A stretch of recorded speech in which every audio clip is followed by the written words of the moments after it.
Hi, I'm Roz from World Have Your Say. This is a download from the BBC. If you'd like to read more information and our terms of use, take a look at bbcworldservice.com/podcasts.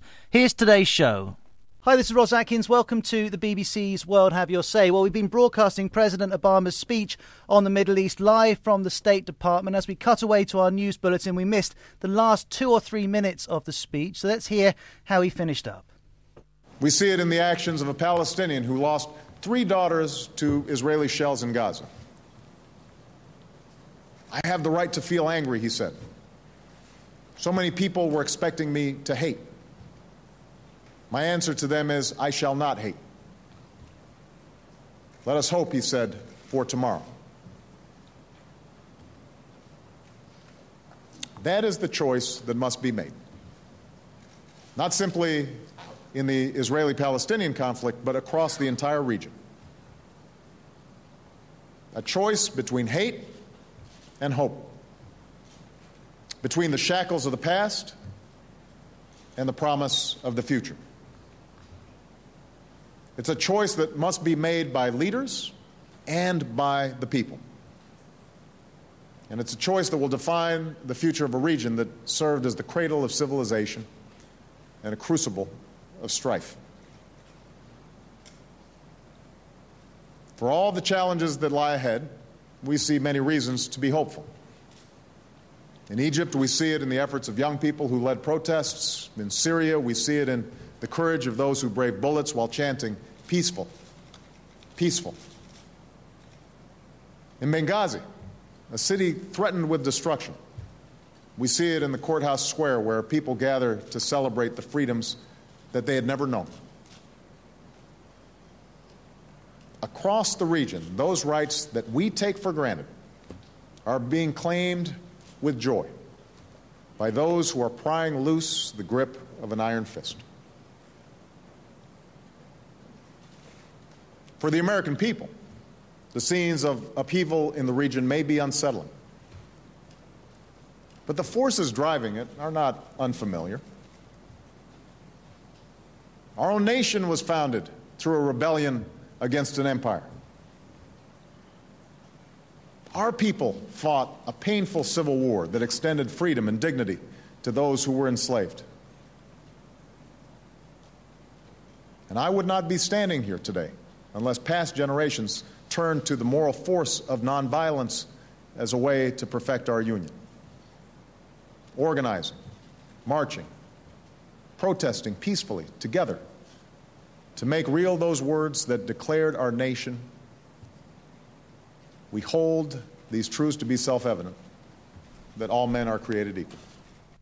And that was President Obama speaking at the State Department. Later on today, he's going to be speaking to the BBC's Andrew Marr. And if you want to hear that interview in full, tune in to the BBC World Service on Sunday. Now, here in the World Have Your Say studio, there are maybe more people than we've ever had. People who are from across the Middle East and North Africa have been listening in to President Obama's speech, and now they're here to talk it all through. Remember, if you want to join them as you listen, you can call up country code 44 2070 83 72 72. Let's go around the table and let them introduce themselves.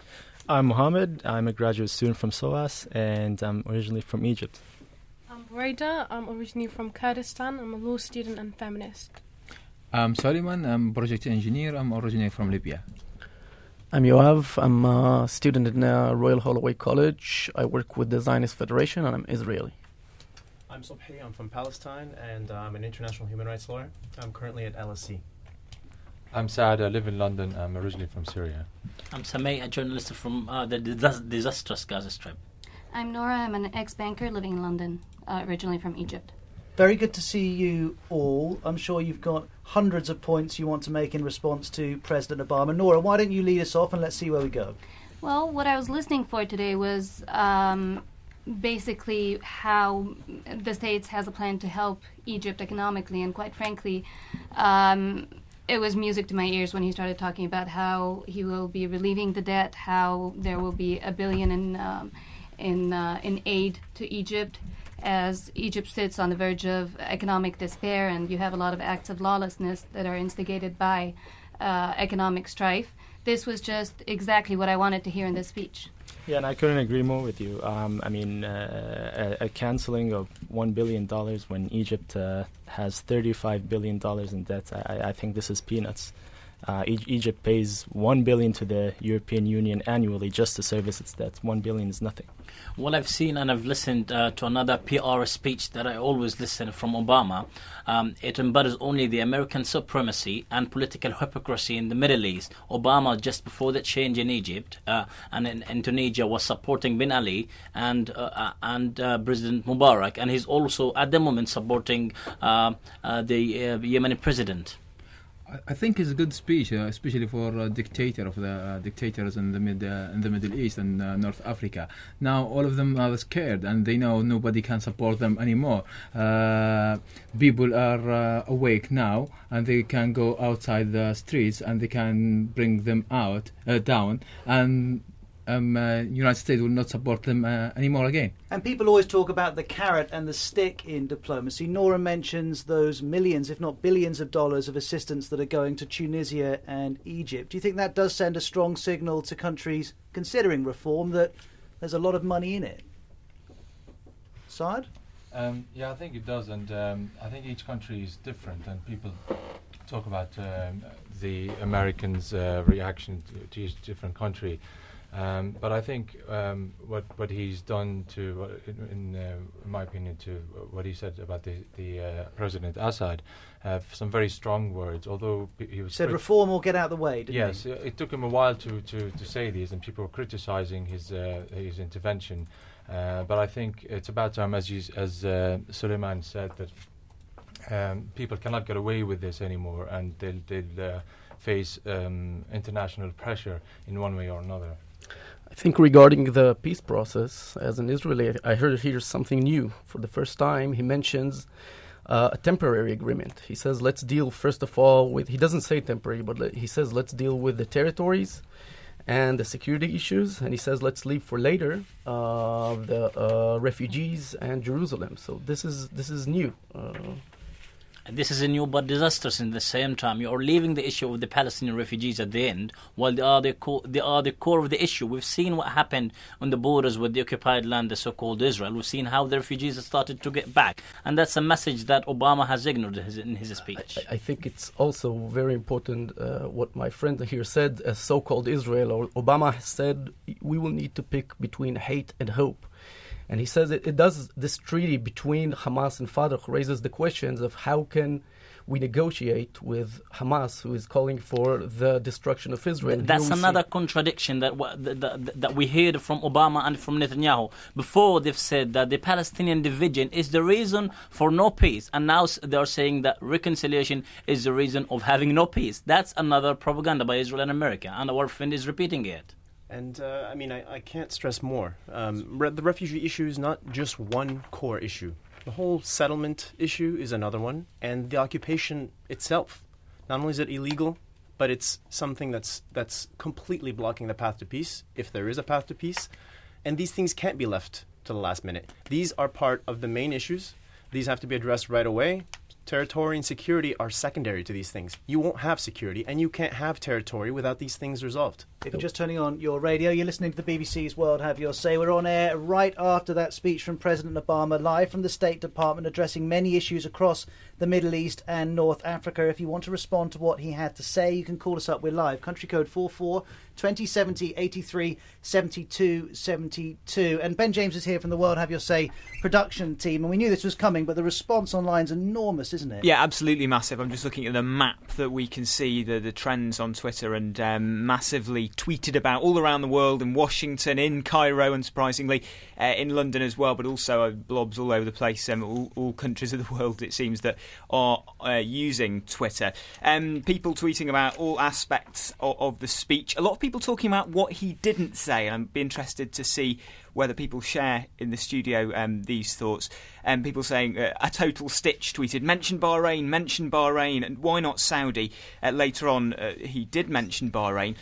Somebody else, Malak Jafar in Lebanon, what won't be mentioned ever? Saudi Arabia, Bahrain, Israeli settlements and Palestine. So I'd be interested to find out from people here if maybe you agree with those tweeters that were things that he didn't mention. Before they respond, he did talk about Israeli settlements, so we can leave that off the list of the things that he didn't mention. Suleiman, were you unhappy with certain areas he didn't go to? Actually, I think no. I think his was good speech, and especially because what happened in Arab country now, especially in Egypt, Libya, Tunisia, and most important, what happened in Palestine and Israel.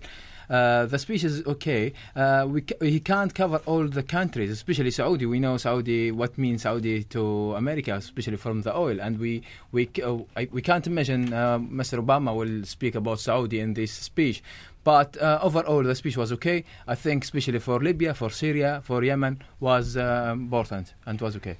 Well, I think generally the message sent out to Arab leaders that enough is enough. No, America will no longer cover their backs. But what's important to me, at least, is that Saudi Arabia has continuously suppressed women empowerment and empowering them economically. To me, if he really is serious about women's rights, he should have mentioned Saudi. Well, he did talk about women's rights, didn't he? But he not said specifically how Saudi Arabia has oppressed. Maybe oppressed is a strong word, but from my perspective, women are not economically empowered in Saudi. They can't even get a job. So he didn't mention Saudi and how it violates He their did rights. mention valuing the dignity of a street vendor over a dictator, but never mentioned Saudi Arabia. Mentioned equality between men and women, and never mentioned Saudi Arabia. And it's curious how you have an uprising in a country, they flip-flop on the issue for a while, and then when it becomes apparent that there will be a regime change or there will be a massive change, he starts taking the side of the people.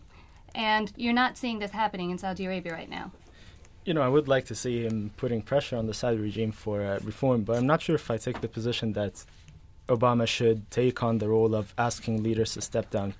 Don't forget, the Middle East is very, very prone to conspiracy theories. The moment you ask one regime to step down, people start thinking, well, the next one coming is and must be a Western puppet. So I don't think he needs to intervene to that extent. There's a couple of heads being nodded. Yes, I agree. I agree about with Mohammed about this point, especially in Saudi Arabia and what Saudi Arabia is a sample for Arabs and especially from religion point of view. But we don't forget that Saudi youth start to speak, start to raise issues, and we think Saudi will change over years now, 5 years, I'm not sure. But they will affect by these revolutions in Egypt and Tunisia, and there will be different Saudi after 5 years, I believe. But let me ask you, one of the issues I've seen on Twitter a great deal in the last hour is that people are saying he's asking Colonel Gaddafi to go, but when it comes to President Assad in Syria, he's saying you've got a choice, reform or go. So President Assad has a choice, Colonel Gaddafi doesn't. Do you think he's right to make that distinction, or should he have the same message for both? It's the same. I think it's very much more complicated in Syria because there's a lot of influence with Iran and neighbouring countries, and I think that's part of the reason why America has been very slow to react. And they've given Assad a lot of chance, and I think they're trying one more time. But it's much more complicated in Syria because even though the vast majority of the Syrian population wanted regime change, there's a lot of section of the population who are very loyal to the regime, and so it will create a civil war if he tells them just to do that. And by the way, all of you, as you come in, do remind us of your name and where you're from, so our listeners can keep track of the parts of the region which you're representing. Okay, it's Rada again. From I sort of Kurdistan, you were saying? Yes, I disagree with that. I don't think there's a overwhelming support for the Syrian president. He's suppressed Kurdish people in Syria, and most importantly, there's no difference between a dictator that murders in Libya and murders in Syria or Yemen or elsewhere. They should be treated the same, and they should be dealt with the same, and the same message should be sent out to them equally. I agree. I didn't say there was an overwhelming support, but there's 10% of the population. They can't start a civil war with 10%. Trust me. The power they have, that 10% they have, have much more power than the rest of the population, unfortunately. And so that's what's happening at the moment. I mean, the vast majority of people are protesting very peacefully, but they've been responded to with sheer force and brutality. So that 10%, the vast majority of them are still very loyal to the regime, and that's why it makes it very complicated. In Egypt, it was a very quick transition because the army immediately joined the population, the people, whereas in Syria that hasn't been happening. I guess most of us here are happy of his speech and of what he said, but we forgot what Hillary Clinton before him said, that about the interest and the benefits of the USA in the region, and also he reaffirmed on this. We should really be attentive about what he said about that. But which country in the world do you know which has leaders who don't look for the best interests of the country which they lead? That's Isn't the that their reason job? we here should be attentive about him and not to sing and dance about what he said. I am totally against the regimes in the region, but also I'm against the American supremacy in the region. Okay, we're going to take a couple more points here in the World Have Your Say studio, and then we'll take a couple of the calls that those of you listening are making. I think he made a Yoav from Israel. I think he made a strong demand in the peace process context, but even in the broader context, to leaders in the Middle East to take initiative towards democracy, towards peace. And I think also the Israeli Prime Minister needs to carefully hear it, because as an Israeli, I think Israel needs to take more initiatives. But I always wish, I sit a lot in these panels, I always wish once to hear a Palestinian, and I address my Palestinian friends, to say, yes, I wish my government will take more initiatives and listen peace initiative, not anti-Israeli initiatives. Well, while we're still on the topic of interests, well, let's respond to Yoav's point. He's saying he's looking for a different tone, a different direction from Palestinian leadership. Just respond to that issue. Well, I mean, there are a lot of issues with Palestinian leadership. For one, they don't seem to be representing the interests of Palestinians to begin with, in many cases. That's the first point. So, I mean, it'll be hard for me to speak for other Palestinians to say that, you know what, I support these people and their message. And it's worth reiterating what President Obama said. He told Palestinians, stop denying Israel's right to exist. He told Israelis there can't be a permanent occupation, and he called for a viable Palestine and a secure Israel, a two-state solution. No surprise that he would be calling for that, but if you are listening, did you think he got the tone right on the issue of the Israelis and the Palestinians? Call us up, country code 44 2070 83 72 72. You're welcome to join the conversation here in the World Have Your Say studio. Paul in London, I'll be with you in just a moment, but Ben is watching across all of the fallout from the speech on social media. Yeah, some of the messages coming in to us in the last few minutes. Jamie tweets from Ohio, responding to the conversation about aid to Egypt. It kills me for you to say $1 billion is nothing, Jamie says, then don't take our money. Wadadi is a Mauritanian blogger in Boston. President Obama's Middle East speech is an unbelievable patchwork of delicate balancing acts, almost surreal. And I'll go on to a final point from @KebabFest, an Arab-American blogger in Washington. US will support reform and transitions to democracy starting in Tunisia and Egypt, says Obama. But did they ask for help? Well, the listener who tweeted about the $1 billion not seeming very much, well, Mohammed, you said that. Do you regret it? Are you being ungrateful? Absolutely not. If anything, it reinforces my position. I mean, think about it. The U.S. administration has been propping up this extremely corrupt regime for 30 years. Now when we're asking for more than $1 billion of debt relief, it becomes too much. I disagree. I'm sorry. I'm from Egypt as well, and I think at a time where they're announcing cuts in trillions in the U.S. and they're coming under a lot of heat for foreign aid, for them to forgive $1 billion in debt and give $1 billion in aid is at a time where we're reconciling with Iran, and just basically they have no idea which direction we're heading towards. I think this is. Really, I mean, it was what I was waiting to hear. No, but are you keeping in mind that the U.S. administration has been propping up an extremely corrupt regime that has led Egypt to 40% poverty under the poverty line? Ever since Camp David, they've been giving military aid to the U.S. and to Egypt. To Israel and Egypt. Mm. Yeah, well, supporting a democratic government in Israel is not the same as supporting an extremely corrupt regime in Egypt. I totally agree with Muhammad. I think $1 billion is nothing with a country like Egypt, and we should don't forget that there is $1 billion of dollars of Egyptian money are in America now, and they are freezed, and we don't know anything about it. And I think we need another plan for the Middle East, include Egypt, Libya, and Tunisia as a one country or the one entity to have a new economic area. Let me quickly go around the room before we speak to Paul in London and do a quick experiment. Tell me whether you feel America owes your part of the world, your country or your region, financial aid. Whether Americans listening now need to reach in their pockets and give where you come from in the world money. Just give me a very quick answer. Mohammed, you obviously do. We know your answer. Ruwaida? Well, I'm from Kurdistan, which is part of Iraq, so I think yes, to some extent. From Libya, I just need my money from America. We have a lot of money. As an Israeli, I could say, and a Middle Eastern, from America, I think we need the money, but all this mess was caused by Europeans, so I think their money is also needed here. That's good enough a year for you. Well, I mean, money goes two ways. There's aid given, and there's aid that could be withheld. I mean, do Palestinians deserve American money, do you think? Deserve? Yeah. I think of course, everybody deserves American money. America got rich off everybody else.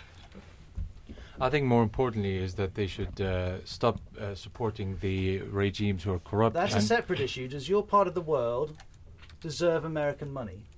I don't know about deserve. We don't deserve it, but we don't want America. That's it. We definitely don't deserve American money. I would like to step in and say that I did not get to represent myself. I did not answer with a yes or no, so I didn't say that the U.S. owes us money. I do say that there has to be a consistency between interests and value. And the reason there's no Americans sitting on this panel is because there are thousands and thousands of Americans listening to World Have Your Say on public radio and on satellite radio. So if you are listening, what do you make of all those responses from people across the Middle East? Get in touch, worldhaveyoursay@bbc.com. Put your phone number if you'd like to come on air and speak to them, or just call up. We'll call you back. From the States, it's 01144 2070 83 72 72. Let's quickly bring in Paul in London. I'm sorry I kept you waiting there, Paul. What's your response to President Obama's speech? Hi, thanks for having me on. I think what was evident was the concern amongst the president and his advisors is what will fill the vacuum of power at the moment. It's all very well having a regime change, but freedom for freedom's sake does not bring any new type of free, does not bring any type of regime change. That what will fill this vacuum? Do we have another dictator coming in, or do we have a flourishing democracy? And that's a major concern. We've seen a vacuum. For example, when Israel pulled out of Gaza entirely, the vacuum created another dictatorship with Hamas at the head of it, who don't get on with Fatah in its own right.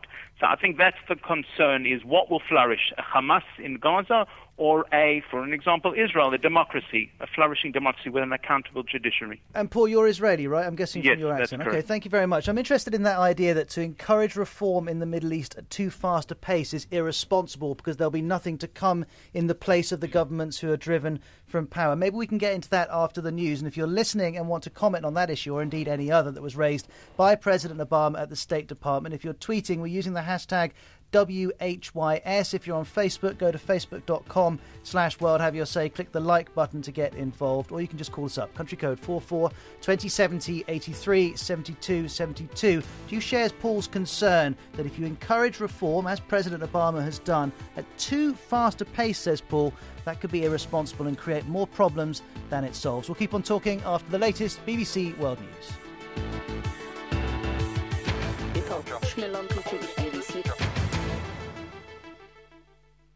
We've heard the news from the BBC. Now it's your turn. You can post on facebook.com/World Have Your Say. Or get in touch via Twitter at BBC_WHYS. Welcome to World Have Your Say. Hi, this is Ros Atkins. Thanks very much indeed for joining me. Now, of course, we knew that President Obama was going to be speaking at the State Department and addressing the situation in the Middle East and North Africa. So we invited a number of people from the region who live in London to join me here in the World Have Your Say studio to watch the speech and then to give us their response to it. Of course, those of you listening around the world are also welcome to join in as ever. Just in case you weren't listening before the news, let me get them to reintroduce themselves before we continue our conversation. Hi, I'm Mohammed. From Egypt. I'm Reda from Kurdistan. Suleiman from Libya. Yoav from Israel. I'm Sobhi from Palestine. Saad from Syria. Sameh from occupied Palestine. Nora from Egypt. And just before the news, we spoke to Paul, an Israeli, who said he was concerned that if you push and push and push for reform in the region, you might get more than you bargain for. You might create power vacuums, which in turn could create problems. Who agrees with him? Who's worried? I don't agree with him at all, because I think what happened in Palestine, especially in Gaza, was a real democratic election in 2006, and people chose Hamas and then chose Fatah. What happened after that? Fatah tried to take over Hamas and tried to be corrupted government and these kind of things. We think what happened in Egypt, Tunisia, Libya give a good induction. There will be a democratic people in the Middle East. There will be a responsible government, and there will be responsible people as well. Look, you are from Israel. I wouldn't say, I don't think it's for the Americans to push the pace of reform or not. That is one thing. But there are dangers. You can't ignore them. Okay, Hamas was elected, but last week just the Ismail Haniyeh, the prime minister of Hamas, says that he condemns the death of the holy Muslim warrior, Osama bin Laden. Is that the region that we want to live in? I don't think that is what Barack Obama was talking about. So we have to be concerned. Well, I don't think sort of what he said is limited to Israel or Palestine. My point is, I think it's irresponsible at this time to not encourage reform. Right now, the Arabs, for the first time since I've been alive, they're calling for change. They're calling for democracy. And if the president of America does not say yes, reform is necessary, then he will be condemned. And when he does, he's condemned. So I don't understand.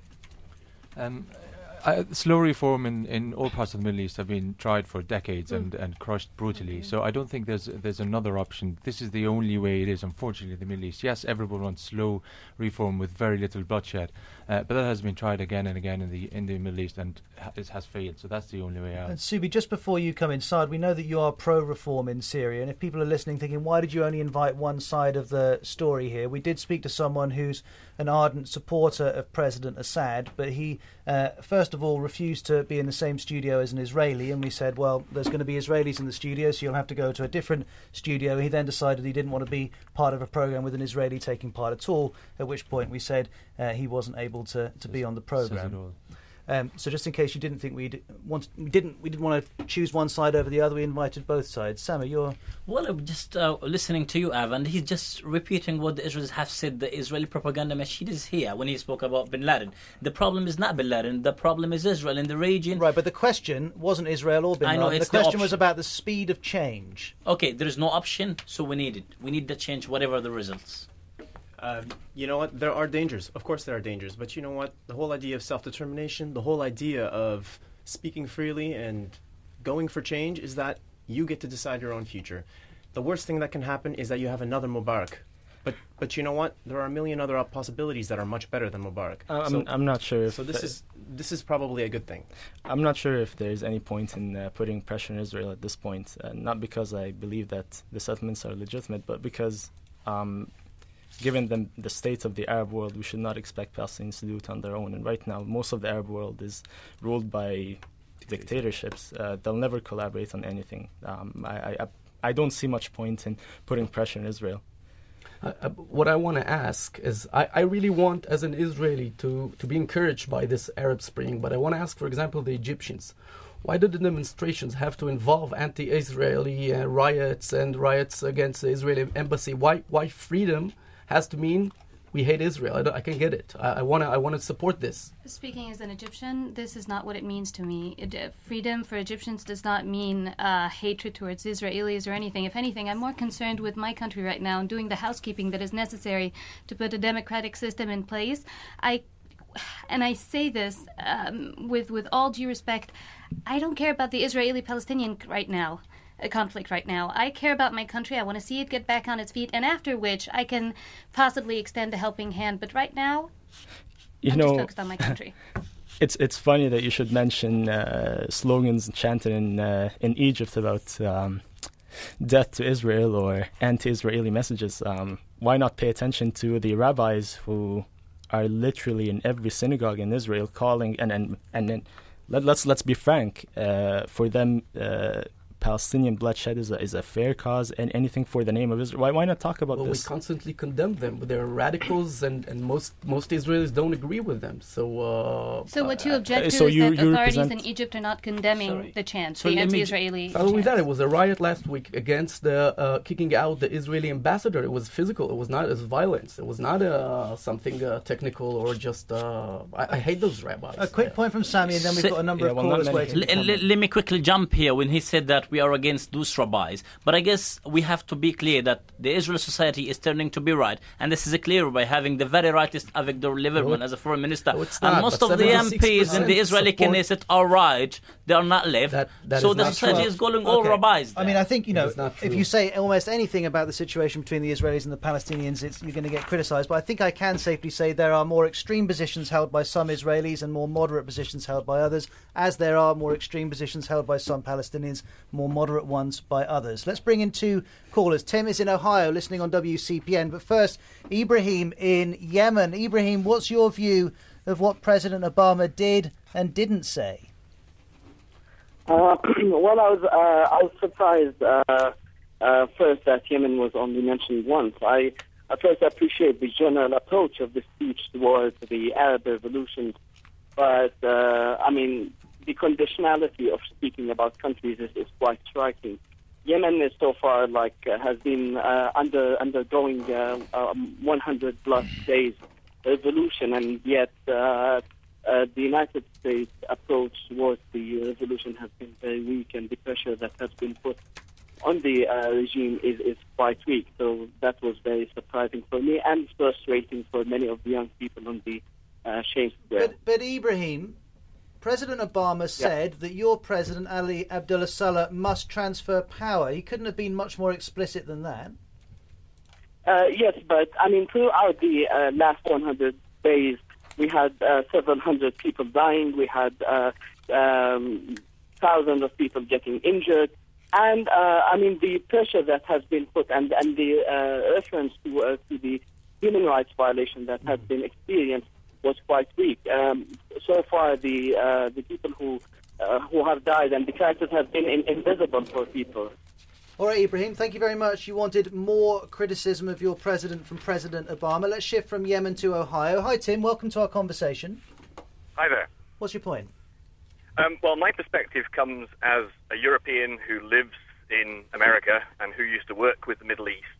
And the point that I heard Obama in that pretty masterful, tricky balancing act he just pulled off, he mentioned the emancipation and the empowerment of women. And I have to say, I think that is the first time that I've heard anybody in a very senior position of power actually push that issue. And what actually made me call the program was not just how right that particular point is, but as I listened to your panelists, I started to realize that the females you have around the table there seem to be approaching this with a feeling of much more positive and constructive attitude. And I just think if we can seriously empower women in the Middle East and then get them involved in this process, I think it massively increases the chances of success. Well, let's put that idea to the test. You're essentially suggesting if you put women in positions of more authority and influence, then the Middle East would be a healthier place. Do all of you agree with that or not? Are you asking the women or the men? I'm asking all of you. I definitely agree with this, and I think Ruwaida would as well. I agree, 100% agree, yeah. Society can't work just one gender. I think Egypt sort of showed the world that, women were protesting and they were very active during the protest, as far as I can tell from Twitter. Well, yeah. Saad, what about in Syria? Do you think Syria would be a better country if women had more influence and more power? I think so. I think there's no doubt about that. But I think Syria, as much as Egypt, as far as I know, there's a lot of equality in the workforce, even in politics. Certainly in Syria. So, although it's a problem in a lot of parts of the Middle East, like the Gulf countries, I don't think it's a major problem in Syria. There is anything but equality in both Syria and Egypt. In Egypt, there is a culture that, illustrates that both men and women are not equal. I had friends in Egypt who wanted to protest, but their male, fathers and brothers did not let them. Same as Syria. So I don't think there is equality, but I do think there is change, and women are at the forefront of that. I don't think so. I think this specific situation with these families, but overall, I think the female and female relation and male relations are equal in Egypt and Libya. Yeah, related to Saudi Arabia, and Yeah. we have a lot of Yes, we have a lot of exactly. rights that they don't But have. here's Related to the West, and definitely we have inequalities that we need to address. For instance, polygamy in Egypt, where men are allowed to marry more than one woman, and women are not. Just recently we're able to file for divorce. But here's the point, Nora. A couple of months ago, What Have Your Say was broadcasting from a cultural centre in central Cairo, and among the 10 or so people sitting around with me were at least 5 or 6 fiercely intelligent women with incredibly strong views on Egypt. And I said to them, are women's rights a priority? Is this something that you need to have sorted now? This was just in the weeks after the revolution and Mubarak standing down. Every single one of them said it's not a priority now. They didn't make a connection between improving women's rights and getting the change. They saw it as something that could wait. What Tim in Ohio is suggesting is that actually you need to bring women on board now if you want to drive reform. He's putting it the other way round. I just wonder which way all of you view it. I see it as mostly a logistical issue. I would not put anything at the top of my agenda right now before the Constitution, because I think this will determine also women's role in society. So, I'm personally a strong supporter of... Yeah, if it's a constitution drafted by men with no priorities for women at the forefront of the political issues, then it's not... I think the issue of women in the Middle East is about culture issue more than constitution or something like that. Constitution in Libya, like man is equal with a woman, and they have the right to be president, to have the right to be minister, but the thing is the culture thing, But because of that culture thing, there is systematic discrimination against women because men are in power. And, I don't understand why all of you are not on my side. We need equality in the Middle East. We need women to be at the forefront in governmental positions. I agree with you. I think that will come with reform. I don't think the inequality is driven by political agendas and by the current regimes. The dictators haven't done much to actually put women, on a equal stance with men. They haven't done much to put anyone, men or women. Just a live example. Although we have occupation in the West Bank and Gaza, but we have women in very senior positions, ministers. We have them in other positions like the police, Judges, even the Hamas that's being labelled as terrorists. They have police women chief over there. There are also some jobs Hamas don't like women to do at all. Well, they are teaching. They are all over the place. I think tell me what jobs. Once again, when we're pushing to reform, it's a set of values, and of course, equality of women, like in Israel, is one of the core values of equality and democracy. But once again, giving Hamas as an example for that, I think that is an example, an exemption of what can happen if the extremists rule after this reform, after this democratic elections, and they do not give rights to women equally. They do not give rights to their peer Palestinians. So I can see Subi shaking his head. Let's just shift it on, though, because there are so many different issues being raised by those of you listening. Tim in Ohio, thanks for getting in touch. Fascinating to hear our guests here talk about that. Now, I can see that Tom, listening on WGCU in the south of Florida, has called us up. And he's not the only one, Ben, to get in touch about this issue of whether the region is owed money and owed support by America. Yeah, we talked about it a few minutes ago. Yes, absolutely. We've had a fair response on Twitter and Facebook to those comments. Volts JG tweets, as an American, I'm amazed that your panellists want our money, but at the same time they want us out of their business. That's how he's interpreted what he's heard. Also, where else have we got some of those tweets? We've got Juan in Chicago, Illinois on Facebook. The people there in the country greatly appreciate our presence now, but it seems that it's those who are from the region that live elsewhere, i.e. in London, want conditions on this support. Has Juan got a fair point anyway? Well, let's see if Tom thinks so before the panel respond. Tom, you're in Florida. What did you make of what they all had to say? Well, I was surprised that there was an idea of sort of entitlement to American money, but let me just say that I fully support, incidentally, I'm a Republican, fully support the idea that American taxpayer money goes to buttress these really universal human values that we saw so eloquently demonstrated on the Arab street. I think it's a fantastic idea. What I think offends a lot of American ears is the idea that the money that we have was earned on some kind of an exploitative mission around the world. That's what troubled me. But I just like to put something out there. I think the United States of American taxpayers are the most generous people in the world, and we happily give to causes that we think are good, not only for America, but for the world. Well, I wonder, Tom, you say how generous Americans are. I'm not passing any comment on whether that's the case or not. I wonder if all of you here who are from the Middle East and from North Africa, do you feel that America is generous to you and your country? My husband is American, and he lives here, and he pays taxes on his UK income. And for me to think that I'm entitled as an Egyptian to the money that he pays his country as foreign aid is just ludicrous in my mind. I don't think I'm entitled to it. I think it goes to the betterment of the world and the betterment of the relationship that America has with other countries, but we're definitely not owed this money.